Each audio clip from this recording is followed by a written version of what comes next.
اللاعبين ما كانوش في المستوى ديالهم، لاننا الفندق اللي مشينا ليه اعتبروه بانسيون. بانسيون هو كتروح هذاك اللوطيلات ديال الاحياء الشعبيه ديال بنادم تقطع به الحبل.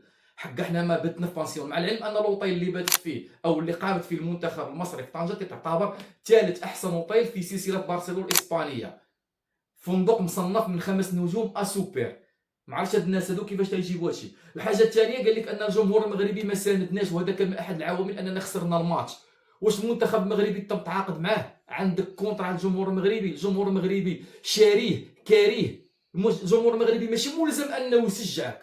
الجمهور المغربي ماشي جمهور الكراء. الجمهور المغربي تيشجع اللي حس معاه. الجمهور المغربي الا عطيتيه تيعطيك، بغيتيه تيبغيك. ماشي انك شجعت الجمهور المغربي في 3 الماتشات الاول في اول تصريح خرجتي عايرتيه وشتمتيه وقللتي منه وبغيتيه يشجعك، وفوق هذا الشيء بالقوه. ما كايناش حاجه بالقوه. انا كجمهور نشجع اللي قال لي يا راسي. الحاجه الثانيه المثيره الشفقه هي ان المدرب قال لهم ماشي من العدل انني غدا غادي نمشي لعبت اليوم وغدا غادي نمشي لكازا في قطار.